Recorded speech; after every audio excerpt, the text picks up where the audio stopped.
स्वर्णलिंगाय नमः दिव्याय नमः दिव्यलिंगाय नमः ओम दिव्याय नमः दिव्यलिंगाय नमः गलाय नमः गलाय नमः दिव्य धूपमाग्रापयामि ವರ್ಷ ವಿದ್ಯಾಭ್ಯಾಸ ಮಾಡಿ ತಪಸ್ಸನ್ನ ಮಾಡ್ತಾರೆ. ಆಗುತ್ತೆ ವ್ಯಾಸರು ಮತ್ತೆ 16 ವರ್ಷ ಕೊಡ್ತಾರಂತ 32 ವರ್ಷ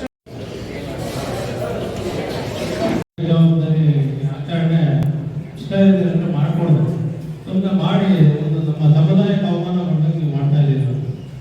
ಇಲ್ಲಿನ ಅಧಿಕಾರಿ ಇಲ್ಲ ಅಲ್ಲ, ಈ ಕ್ರಮ ವಹಿಸಿದ್ರೆ ಯಾವ ಅದೇ ಬೇರೆ ಒಂದು ಒಬ್ಬರಿಗೆ ಒಂದು ಸಮುದಾಯ ಬೇರೆ ಸಮುದಾಯಗಳಲ್ಲಿ ಎಲ್ಲ ಇರ್ತಾ ಇದ್ರೆ ಅಧಿಕಾರಿಗಳು. ಹೌದು ಮೇಡಮ್, ನೆನ್ನೆ ಕ್ರಮ ತಗೊಂಡಿದ್ದೀವಿ. ಅಧಿಕಾರಿಗಳ ಹತ್ರ ಏನ್ ಕ್ರಮ ತಗೊಂಡಿದ್ದೀರಿ ಹೇಳಿ. ಮೊನ್ನೆ ಏನು ಬಸವೇಶ್ವರ ಜಯಂತಿ ಆಗಿದೆ, ಅದಕ್ಕೆ ನಾವು 3 ಜನ ತಾಲೂಕು ಮಟ್ಟದ ಅಧಿಕಾರಿಗಳು ಬಂದಿದ್ದೀವಿ. ಅವ್ರಿಗೂ ನಾವು ಕಾರಣಕ್ಕೆ ನೋಟಿಸ್ ಕೊಟ್ಟಿದ್ದೀವಿ. ಅವ್ರಿಗೆ ನಾವು ವೇಟ್ ಮಾಡ್ತೀವಿ. ಇವತ್ತು ಯಾವ ತಾಲೂಕು ಮಟ್ಟದ ಅಧಿಕಾರಿಗಳು ಬಂದಿಲ್ಲ, ಅವ್ರ ಮೇಲೂ ಸೇಫ್. ಇಲ್ಲಿ ಜಯಂತಿಗೆ ನಾವು ಭೇದ ಭಾವ ಮಾಡೋದು. ಎಲ್ಲ ಜಯಂತಿಗಳು ನಮಗೆ ಅಷ್ಟೇ ಸಮಾನತೆಯನ್ನು ತೋರಿಸುತ್ತೆ. ಅದು ಶಂಕರಾಚಾರ್ಯ ಜಯಂತಿ ಆಗಲಿ, ಬಸವಣ್ಣವರಾಗಲಿ, ಯಾವುದೇ ಜಯಂತಿಗಳಾದ್ರೂ ಎಲ್ಲಾನು ನಮ್ಮ ರಾಷ್ಟ್ರೀಯ ಹಬ್ಬ ಸಮಿತಿಯಲ್ಲಿ ಒಂದೇ ಸ್ಥಾನ ಹೊಂದುತ್ತದೆ. ಇಲ್ಲಿ ಕರ್ತವ್ಯ ಲೋಪ ಯಾರಿಂದಾಗಿದೆ ಅವ್ರ ಮೇಲೆ ನಾವು ಕ್ರಮ ವಹಿಸಬೇಕು. ಕರ್ತವ್ಯ ಲೋಪ ಇದೆ. 11 ಗಂಟೆ ಇತ್ತು, 11:45 ಪ್ರಾರಂಭ ಆಯಿತು. 11 ಸಮುದಾಯದವರು ಎಲ್ಲ ಸಮುದಾಯದವರು ಇದ್ದೀರಿ, ನೀವು ಅಧಿಕಾರಿಗಳು ಒಬ್ಬರಿಲ್ಲ ಅಂತ ಹೇಳ್ಬೇಡ. ಅಲ್ಲ, ಬಂದಿದ್ದಾರೆ, ನಿಂತ್ಕೊಳ್ಳಿ. ಎಲ್ಲಿದ್ದಾರೆ ಹೇಳಿ. 10 ಜನ ಇದ್ದಾರೆ ಆಡಳಿತದಲ್ಲಿ, ತಾಲೂಕು ಆಡಳಿತದಲ್ಲಿ 2 ಜನ ಇದ್ದಾರೆ ಮೇಡಮ್. ನಾವು ಇಲ್ಲಿ ಹೇಳಿರೋದು ಸುಮ್ಮನೆ ಎಲ್ಲ ಹೇಳ್ತಾರೆ.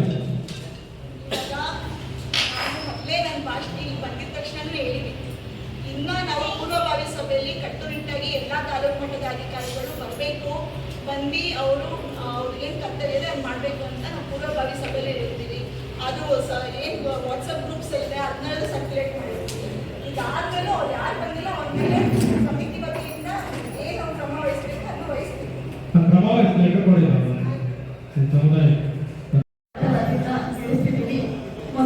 ಮೊದಲನೇದಾಗಿ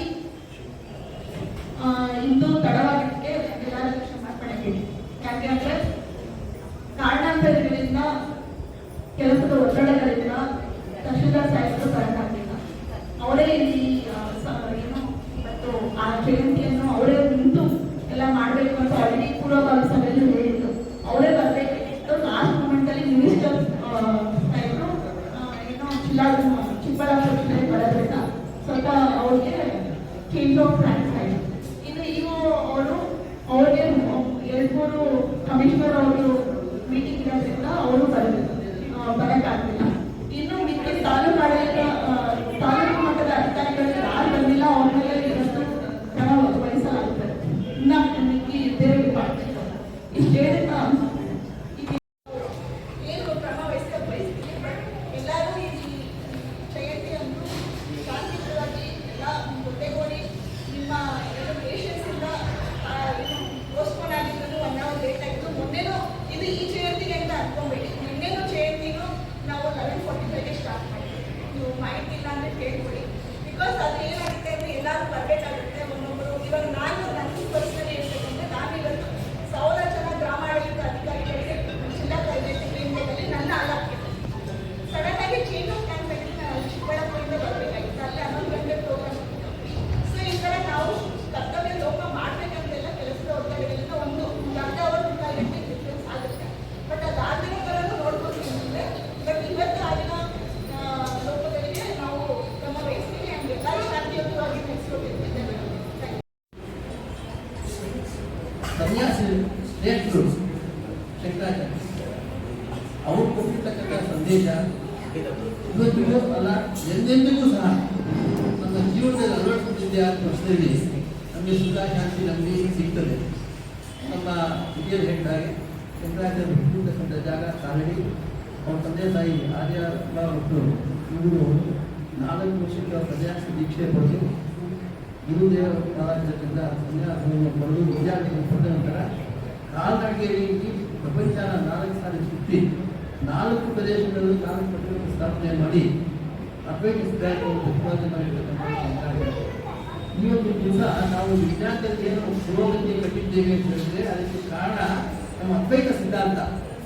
ಅದು ಇಲ್ಲದೆ ಹೋಗಿದ್ದ ನಾವು ಭಾಷಾಕಾಶದಲ್ಲಿ ಬೌದ್ಧಕದಲ್ಲಿ ಬರ್ತಕ್ಕಂಥದ್ದು ಇರ್ತಾ ಇದ್ದೇವೆ.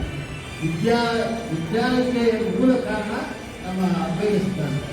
ಇಂಥ ಅದ್ವೈತ ಸಿದ್ಧಾಂತವನ್ನು ನಾವು ಸರ್ಕಾರ ಆಚರಣೆಯಲ್ಲಿ ಮಾಡಿಕೊಡ್ತಾ ಇರ್ತಕ್ಕಂಥದ್ದು ಬಹಳ ಶ್ಲಾಘನೀಯವಾಗಿರ್ತಕ್ಕಂಥದ್ದಾಗಿದೆ. ಎಲ್ಲ ತತ್ವಜ್ಞಾನಿಗಳು ಇವರ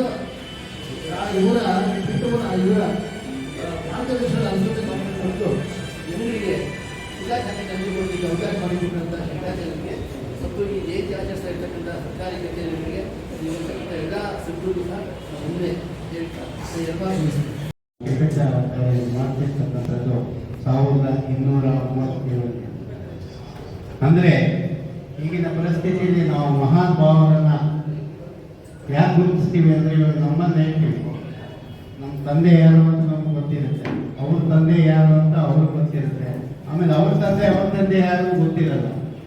ಯಾಕಪ್ಪ ಗೊತ್ತಿರಲ್ಲ ಅಂದರೆ ಯಾವುದೇ ವ್ಯಕ್ತಿ ಇವಾಗ ನಾವು ಅಂಬೇಡ್ಕರನ್ನ ಗುರುತಿಸ್ತೀವಿ, ಬಸವಣ್ಣನ ಅವ್ರು ಗುರುತಿಸ್ತೀವಿ, ಬೇರೆ ಬೇರೆ ಗುರುಗಳನ್ನೆಲ್ಲ ನಾವು ಯಾಕಪ್ಪ ಜ್ಞಾಪಕ ಇಟ್ಕೊಳ್ತೀವಿ. ರಾಮಾನುಜಾಚಾರ್ಯರು, ಶಂಕರಾಚಾರ್ಯರು, ಮಧ್ವಾಚಾರ್ಯರು ಮತ್ತು ಅನೇಕ ಮಹಾನ್ ನಾಯಕರುಗಳನ್ನು ನಾವು ಜ್ಞಾಪಕ ಯಾಕೆ ಇಟ್ಕೊಳ್ತೀವಿ ಅಂದರೆ ಅವರೆಲ್ಲ ಸಮಾಜಕ್ಕೋಸ್ಕರ ಆಗಿರೋದು, ಸಮಾಜ ಮುಖ್ಯವಾಗಿ ಕೆಲಸ ಮಾಡ್ತಕ್ಕಂಥವ್ರನ್ನ ನಾವು ಯಾವತ್ತೂ ಮರಿಬಾರ್ದು, ಮರೆಯೋದಕ್ಕೂ ಆಗಲ್ಲ. ಆದ್ದರಿಂದ ಶಂಕರಾಚಾರ್ಯರು ಏನಾದರೂ ಹುಟ್ಟು ಬರದೇ ಇದ್ದಿದ್ರೆ ಇವತ್ತು ಯಾವ ಪೂಜೆನೂ ನಡೀತಿರ್ಲಿಲ್ಲ, ಯಾವ ಹಿಂದೂನೂ ಇರ್ತಿರ್ಲಿಲ್ಲ, ಸನಾತನ ಧರ್ಮ ಬದುಕಕ್ಕೆ ಸಾಧ್ಯ ಇರ್ತದೆ. ಇವತ್ತೆಲ್ಲ ನಾವು ಹಿಂದೂಗಳಾಗಿ ಬದುಕ್ತಾ ಇದ್ದೀವಿ. ನಾವು ಸನಾತನ ಧರ್ಮ ದೇವಸ್ಥಾನಗಳು ಬಂದಿವೆ, ಪೂಜೆಗಳು ಬಂದಿವೆ. ಎಲ್ಲ ಮುಖ್ಯ ಕಾರಣ ಶಂಕರಾಚಾರ್ಯ ಆದಿಗುರು. ಸೊ ಅವರು ಬಹಳಷ್ಟು 32ನೇ ವರ್ಷಕ್ಕೆ ಆಗಿನ ಪರಿಕಾಲದಲ್ಲಿ ನಾವಿವತ್ತು ಎಲ್ಲ ಏರೋಪ್ಲೇನು ಎಲ್ಲ ಕಡೆ ಹೋಗೋದಕ್ಕೂ ಆಗೋದಿಲ್ಲ. ಆಗಿನ ಕಾಲದಲ್ಲಿ ದಟ್ಟ ಕಾಡುಗಳು, ಅರಣ್ಯ ಪ್ರದೇಶದಲ್ಲಿ ಕಾಡು ಮೃಗಗಳು ಅದನ್ನೆಲ್ಲ ಬಿಟ್ಟು ದೇಶದ 4 ಮೂಲೆಗಳಲ್ಲಿ ಮಠಗಳನ್ನು ಸ್ಥಾಪಿಸಿ ನಮ್ಮ ಹಿಂದೂ ಧರ್ಮ ಸಂಸ್ಕೃತಿಯನ್ನು ಪಸರಿಸಿ ಇವತ್ತು ಸನಾತನ ಧರ್ಮ ಉಳಿಯೋದಕ್ಕೆ ಮುಖ್ಯ ಕಾರಣ ಶಂಕರಾಚಾರ್ಯ. ಹುಟ್ಟಿದ್ದು ಕೇರಳ ರಾಜ್ಯದಲ್ಲಿ ಕಾಲ್ಟಿ ಅಂತಕ್ಕಂಥ ಹಳ್ಳಿಯಲ್ಲಿ. ತಂದೆ ಶಿವಗುರು, ತಾಯಿ ಆದಾಂಬ. ಆ ಮಗು ಸಾಮಾನ್ಯ ಬಾಲಕಂತೆ ಇರಲಿಲ್ಲ, ಬಹಳ ಪ್ರತಿಭೆನ ಬಂದಿತ್ತು. 3 ವರ್ಷದಲ್ಲೇ ವೇದ, ಪುರಾಣ, ಸಂಸ್ಕೃತ, ಉಪನಿಷತ್ತು ಎಲ್ಲವನ್ನ ನಿರರ್ಗಳವಾಗಿ ಹೇಳ್ತಾ ಇತ್ತು. ಆ ಮಗುವಿನ ಒಂದು ಇದನ್ನು ತಡೆಯಕ್ಕಾಗದ ತಾಯಿ 5 ವರ್ಷಕ್ಕೆ ಉಪನಯನ ಮಾಡಿ ಗುರು ಗೋವಿಂದಾಚಾರ್ಯರು ಅಂತಕ್ಕಂಥ ಅವರ ಗುರುಗಳ ಹತ್ರ ಕಳಿಸಿ ಅವಾಗಿಂದ ಅವ್ರಿಗೆ ವಿದ್ಯಾಭ್ಯಾಸ ಅಂದ್ರೆ ಶಾಸ್ತ್ರೋಕ್ತವಾಗಿ ವಿದ್ಯಾಭ್ಯಾಸ ಶುರುವಾಗುತ್ತೆ. ಅದು ಆದ್ಮೇಲೆ ನಿಮ್ಗೆ ಗೊತ್ತಿರಲಿ, ಅವ್ರ ಊಟನ ಅವರೇ ಸಂಪಾದಿಸ್ತಾರೆ. ಭಿಕ್ಷೆ ಬೆಳ್ಕೊಂಡು ಬಂದು ಆ ಅನ್ನವನ್ನ ಮಾಡಿ ಆಮೇಲೆ ಊಟ ಮಾಡ್ಬೇಕಾಯ್ತು. ಆ ಥರ ಭಿಕ್ಷೆಗೆ ಹೋದಾಗ ಒಂದ್ಸತಿ ಏನಾಗುತ್ತೆ, ಆ ಊರಲ್ಲಿ ಆ ಒಬ್ಬ ಮುದುಕಿ ಇರ್ತಾಳೆ, ಅವ್ರ ಮನೇಲಿ ಯಾರು ಇರೋದಿಲ್ಲ, ತುಂಬಾ ಕಡುಬಡತನ, ಏನಿಲ್ಲ, ಎಲ್ಲ ಮಗು ಬಂದಿದೆ ಅಂತ ಮನೆಯೆಲ್ಲ ಹುಡುಕಿದ್ರೆ ಏನು ಸಿಗೋದಿಲ್ಲ. ಕಡೆಗೆ ಇತ್ತ ಕಡೆ ಮಾಡಿದ್ರೆ ನಲ್ಲಿ ಗಿಡ ಇರುತ್ತೆ, ನಲ್ಲಿ ಗಿಡದಲ್ಲಿ ಕಾಯಿಗಳು ಇರುತ್ತೆ. ಆ ಕಾಯಿಗಳನ್ನ ಆರಿಸ್ಕೊಂಡು ಮಗು, ನಾನು ನಿನ್ ಕೊಡಕ್ಕೆ ಏನೂ ಇಲ್ಲಪ್ಪ, ತಗೋ ಈ ನಲ್ಲಿಕಾಯಿನ ಕೊಡ್ತೀನಿ, ಹೊಟ್ಟೆ ತುಂಬಿಸ್ಕೊ ಅಂತ ಹೇಳ್ಕೊಟ್ಟಾಗ ಆ ದುಃಖವನ್ನ ನೋಡಿ ಶಂಕರಾಚಾರ್ಯ ಅನ್ಸುತ್ತೆ ಬಾಲಶಂಕರರಿಗೆ ಹೋಗ್ಬಿಟ್ಟು ಆ ನಲ್ಲಿಕಾಯಿ ಮರದ ಕೆಳಗೆ ನಿಂತ್ಕೊಂಡು ಕನಕದಾರ ಸ್ತೋತ್ರವನ್ನು ಪಡಿಸ್ತಾರೆ. ಅವರು ಕನಕದಾರ ಸ್ತೋತ್ರನ ಪಡಿಸ್ತಾ ಇದ್ದಂಗೆ ಮರದಿಂದ ಬಂಗಾರದ ನಲ್ಲಿಕಾಯಿ ಪಡ ಕುದಿರು. ಆ ಅಜ್ಜಿಗೆ ಎಷ್ಟು ಸಂತೋಷ ಆಗುತ್ತೆ ಅಂದ್ರೆ ಆ ನಲ್ಲಿಕಾಯಿಗಳೆಲ್ಲ ಹೊರಗಡೆ ಗುಡ್ಡೆ ಹಾಕಿ ಅವತ್ತಿಂದ ಇವತ್ತವರೆಗೂ ಕೂಡ ಅವರ ವಂಶಸ್ಥರು ಹಾಗೇ ಇದ್ದಾರೆ, ತುಂಬಾ ಶ್ರೀಮಂತರಾಗಿದ್ದಾರೆ. ಶಂಕರಾಚಾರ್ಯರು ಬಡವರು ಕೂಡ ಸಹಾಯ ಮಾಡ್ತಕ್ಕಂಥ ಒಂದು ಶಕ್ತಿ ಅವ್ರಿಗೆ ಇತ್ತು. ವಂಶಪುರುಷರ 5 ವರ್ಷದಲ್ಲೇ ನಾವು ನೋಡ್ಬೋದು. ನೋಡಿದ ತಕ್ಷಣ ನೀವು ಶಂಕರಾಚಾರ್ಯ ಅನ್ಯಾಯ ಅನ್ಕೋಬೇಕು.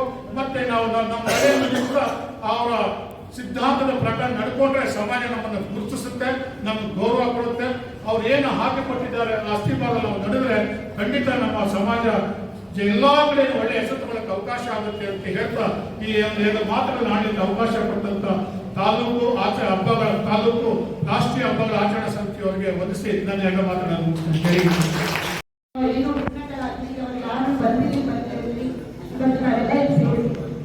ನಾವೆಲ್ಲ ಇಲ್ಲಿ ಸೇರಿ ಶಾಂತಿಯುತವಾಗಿ ಇವತ್ತು ಶಂಕರಾಚಾರ್ಯ ಜಯಂತಿಯನ್ನು ನಡೆಸ್ಕೊಟ್ಟಿದ್ವಿ. ಇವತ್ತು ಹೈಲೈಟ್ ಆಫ್ ದಿ ಶೋ ಅಂದ್ರೆ ಮಗು ಎಷ್ಟು ಚೆನ್ನಾಗಿ ಆಡಿದ್ವಿ. ಸೊ ಅದರಲ್ಲಿ ತೋರಿಸುತ್ತೆ ಶಂಕರಾಚಾರ್ಯರು ಎಷ್ಟು ಮಹತ್ವವನ್ನು ಹುಟ್ಟಿರೋವರೆಗೂ ಆ ಪ್ರಭು ಹುಟ್ಟಿರೋವರೆಗೂ ಎಷ್ಟು ಅವರ ಸಿದ್ಧಾಂತಗಳು ಸಿದ್ಧಾಂತಗಳು ನಮ್ಮೆಲ್ಲರಿಗೂ ಇದೆ ಅಂತ ನಾವು ಅಂದ್ಕೊಳ್ಬೇಕಾಗಿದೆ. ಅವ್ರ ಅದ್ವೈತ ಸಿದ್ಧಾಂತ ಏನಿದೆ, ಅದ್ವೈತ ಸಿದ್ಧಾಂತ ಏನ್ ಹೇಳ್ತಾರೆ ಅವರು, ಆತ್ಮನು ಬ್ರಾಹ್ಮಣನು ಎರಡು ಒಂದೇ ಆಗಬೇಕು. ಅಂದ್ರೆ ನಾವು ಮಾಡುವಂತ ಕೆಲಸದಲ್ಲಿ ನಮಗೆ ಒಂದು ಸೆಲ್ಫ್ ಕಾನ್ಶಿಯಸ್ನೆಸ್ ಇದೆ.